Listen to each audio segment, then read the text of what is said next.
Привет, друзья! Вообще-то я не собирался записывать видео по данному вопросу. Но, тем не менее, ситуация в последние дни сложилась такая, что многие наши белорусы почему-то решили, что вот небо упадет на землю, если вдруг на выборах в Украине победит Владимир Зеленский. Ну, во-первых, скорее всего, так оно и будет. А во-вторых, мне кажется, что эти люди просто не понимают ситуацию в силу того, что знают ее, как у нас принято, по интернету, по телевизору, исходя из того, что один там или два раза побывали во Львове или в Киеве, и поэтому полагают, что вот, почитавши некоторые сайты, они уже могут делать выводы. По поводу вот этой всей пропаганды за Порошенко, которой занялись некоторые наши блогеры в Твиттере, там, в своих блогах и так далее, я могу сказать словами профессора Преображенского, что люди позволяют себе давать советы космического масштаба и космической же глупости. Именно так. То есть, не понимая ситуации, не понимая вообще ничего, скажем, читая вот их эти опусы, ты видишь, что там чистая пропаганда и ничего. То есть, я понимаю, если они там отрабатывают деньги порошенковского штаба, да, решили ребята подработать. Я это не одобряю, но тем не менее понимаю. А если они делают это искренне, то вообще остается пожать плечами и сказать, о чем тут можно говорить. Так вот, ситуация выглядит таким образом, что значительная часть наших людей, я имею в виду белорусских продемократически настроенных людей, почему-то решили, что вот они обязаны открыть миру глаза, особенно украинцам, за кого там надо голосовать, что ни в коем случае нельзя поддерживать Зеленского, а нужно поддерживать Порошенко. Я со своей стороны Зеленского поддерживать не собираюсь. Я считаю, что с этим его штаб достаточно хорошо, технологично, креативно справляется, поэтому промолчу. А вот относительно Петра Алексеевича Порошенко есть что сказать с позиции человека, который с 2001 года значительную часть своего времени проводит в Украине и знает ситуацию изнутри. Еще раз поясняю, не как турист, не как там читатель интернет-ресурса, а как человек, который практически там часть времени проживает. Так вот, выборы – это, в общем-то, экзамен, да, и народ Украины на этом экзамене поставил в первом туре свою оценку Петру Алексеевичу. Эта оценка составила 16% из 100 возможных. Наверное, не просто так, да, наверное, не тупее украинцы нас, вот этих белорусских блогеров, тем более, и знают, почему они скажем так, не доверяют Порошенко, несмотря на то, что он 5 лет находился у власти, имеет свою вертикаль власти, да, административный аппарат, сам не бедный человек, под его контролем находится Пятый канал, он в последнее время выписал еще известного черного пиарщика из Израиля, то есть ведет такую достаточно серьезную пропагандистскую работу, тем не менее люди ставят ему оценку 16% из 100. Почему? Давайте подумаем. Не будем обсуждать здесь личные качества Порошенко, хотя, уже прозвучало в сети, что он лжец и достаточно высокомерно и по-хамски относится к людям. Это такое. Давайте рассмотрим Порошенко как политика и почему вот этот провал его на выборы будет абсолютно закономерным. Это прежде всего невыполненное обещание. Каждый может ознакомиться с предвыборной программой 2014 года кандидата Порошенко и посмотреть, что там было написано и что имеется в наличии. Во-первых, давайте оставим Донбасс и Крым, эта тема такая. Понятно, что Петр Алексеевич переобещался по этим позициям во внутренних делах. Прежде всего, это борьба с коррупцией. Остается только саркастически улыбнуться, потому что Петр Алексеевич является порождением этой криминально-коррупционной системы. Да? Он сам является олигархом. Понятно, что как любой олигарх нажил свое состояние не всегда, а скорее всего совсем нечестными путями, используя коррупционные схемы и так далее и тому подобное. Поэтому предположить то, что олигарх, скажем, плоть от плоти, кровь от крови этой системы будет бороться с ней самой, это просто смешно. Так оно и вышло. В стране сейчас насчитывается, там люди говорят, что 8 антикоррупционных органов, тем не менее коррупция отнюдь не меньше, чем при Януковиче. Последние самые вот эти случаи – это Свинарчуки, отец и сын, отец, бизнес-партнер Петра Порошенко, которые в Укроборонпроме просто грабили свою страну, продавая военным предприятиям запчасти контрабандные по завышенным там, в 2, в 3, в 4 раза ценам. Вот, и Петр Алексеевич озаботился, после того, как журналисты все это раскопали, смешно, правда, озаботился этой ситуацией и снял его там с должности и приказал провести расследование. Ай-яй-яй. Значит, нет у него СБУ, председателя которого он назначает, нет у него Генпрокуратуры, генерального прокурора своего кума, своего друга, он туда назначил, Юру Луценко, да, и вот они это не раскопали, понимаете, не доложили президенту, ничего не знал. То есть журналисты раскопали, а силовой структуры нет. Это свидетельствует о том, какой он менеджер, кого он ставит на эти должности руководить силовыми структурами.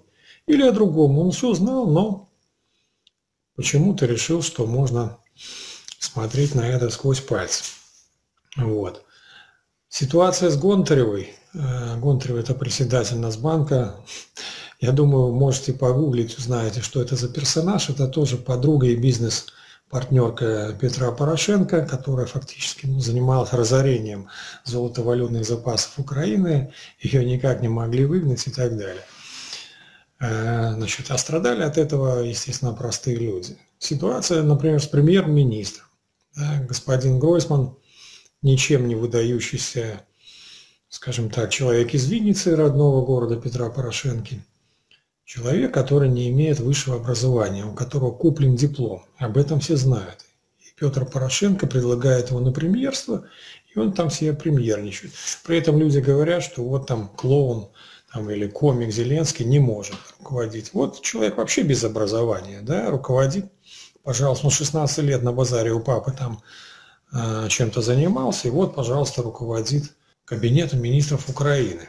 Это, к слову, о кадровой политике, о том, кто может, а кто не может быть там премьерами, министрами и так далее.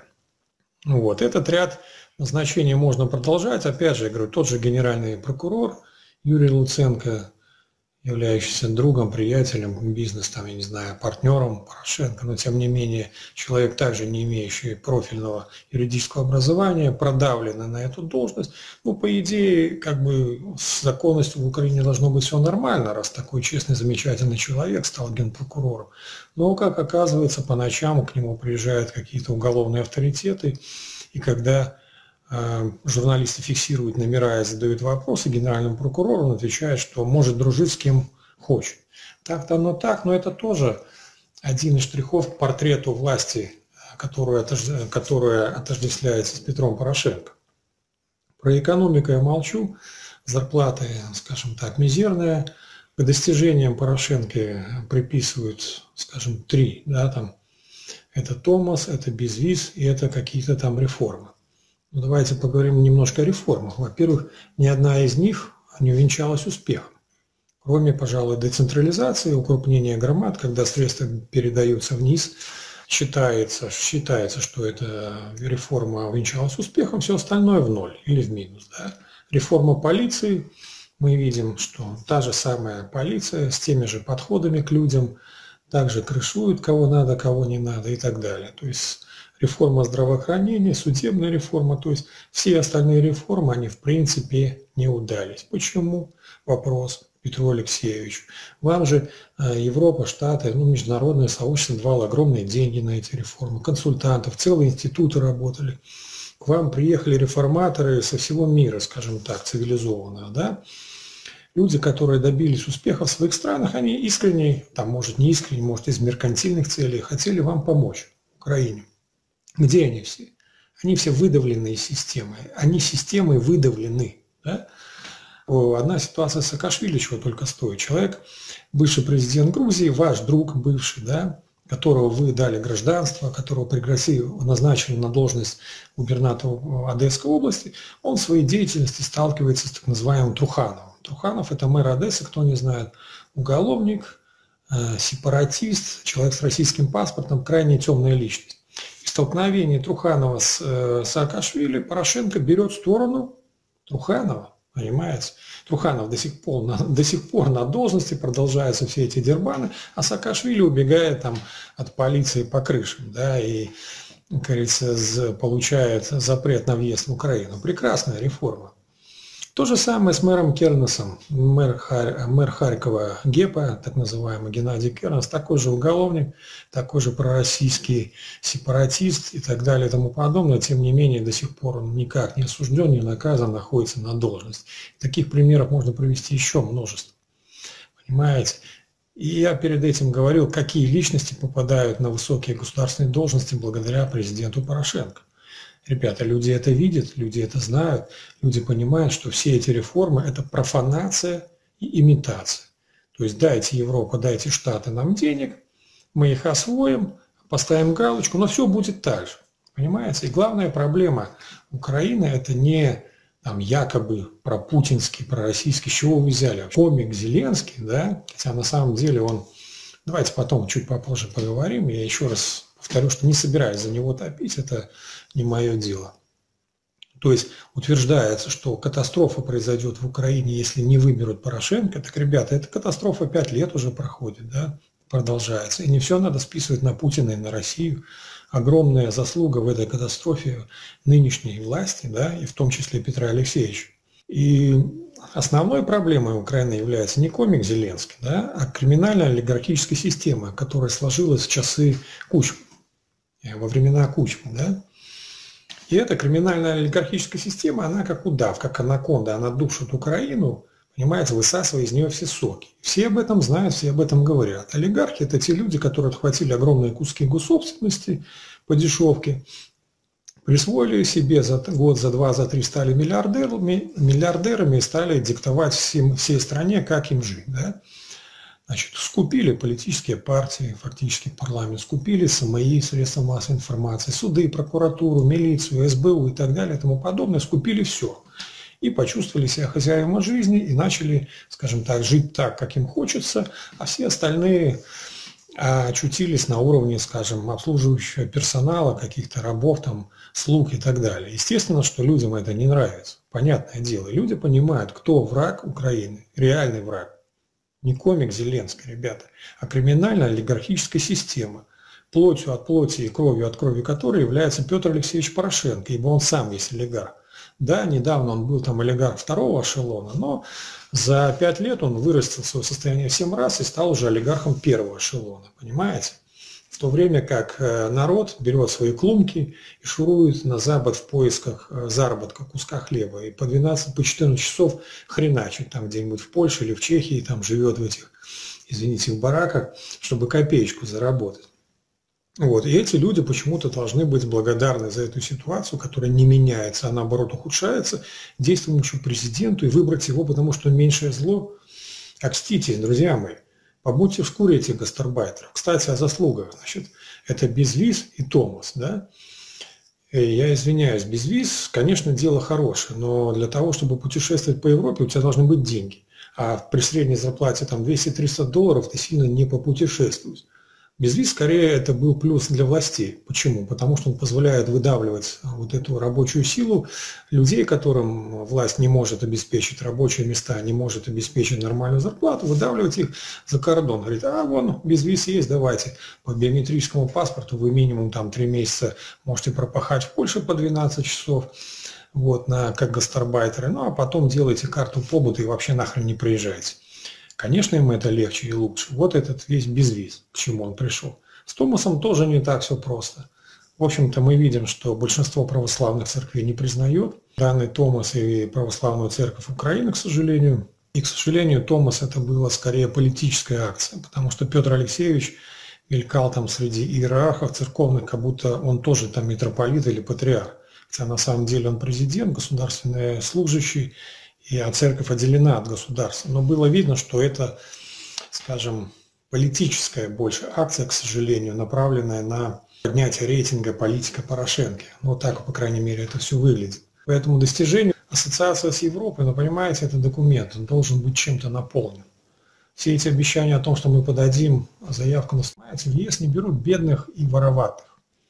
Так вот, Украине из бедности выбраться надо как минимум лет 10-15, как минимум, чтобы ЕС начал как-то рассматривать ее реально как кандидат. Потому что никому не нужны 40 миллионов нищих, там 35-40 миллионов. Понимаете? А вороватость, я вам объяснил, что все реформы профанированы, деньги, которые на них давались, профуканы, миллиарды по карманам рассованы, значит, и опять обещанки, цацанки, дурную радость, мы вот следующие 5 лет куда-то рванем. У Петра Алексеевича были эти 5 лет. Понимаете, результаты, к сожалению, плачевные. Еще раз поясняю, что он – это олицетворение той системы, которая сложилась при Кучме. Ее все называют криминально-олигархической, когда там примерно 8 кланов олигархов поделили страну, и вот между собой там эти куски отгрызают друг друга, а людям какие-то объедки, подачки бросают. Вот. По поводу отсутствия у Зеленского опыта руководства, ну это, честно говоря, смешно. Я обещал за него не топить, но просто. У кого был опыт? У Кучмы был опыт. Вернее, первый президент был Кравчук. Он был секретарем ЦК, у него был огромный опыт управления. Мы видим, что он даже не добыл свой срок до конца. Разразился такой экономический кризис, что он был вынужден объявить досрочные выборы. Второй президент Кучма тоже был управленцем, да? У него был опыт управления, а на втором сроке он был еще более опытным. У него была шикарная команда, да? Одного табачника достаточно вспомнить там. Ну, я уже не буду там вспоминать их все.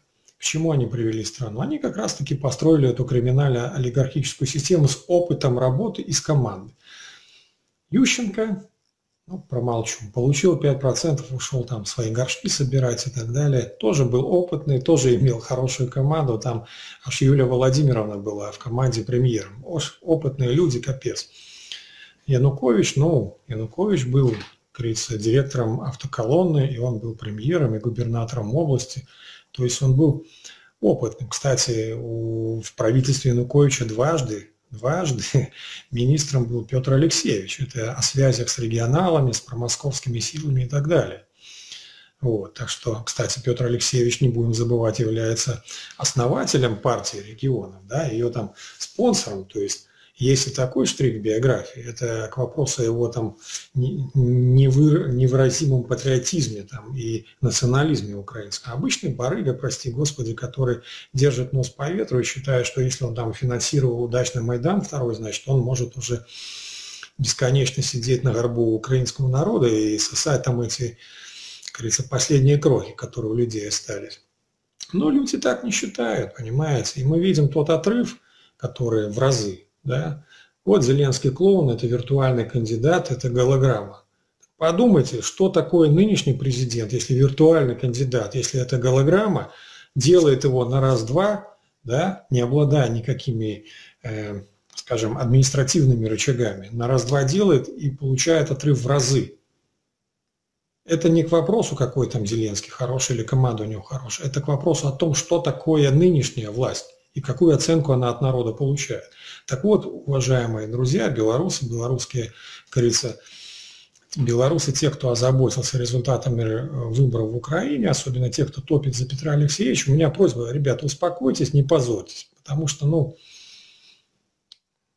никто вас не заставляет и не просит там поддерживать Зеленского, да, но поддержка Порошенко – это поддержка вот той мрази, вот той гнуси всей, вот этой слизи противной, гнусной, которая вот окутала Украину и добивает ее, понимаете?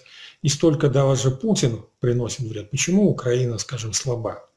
Потому что вот эти олигархи, вот эти криминал, вот эта вот вся продажная тварь, которая сидит там на шее, да, пробралась вверх, и никак она оттуда не уходит, да, потому что это миллиарды долларов, они не уйдут оттуда. Ну как они согласятся с тем, что вот их оттуда выгоняют?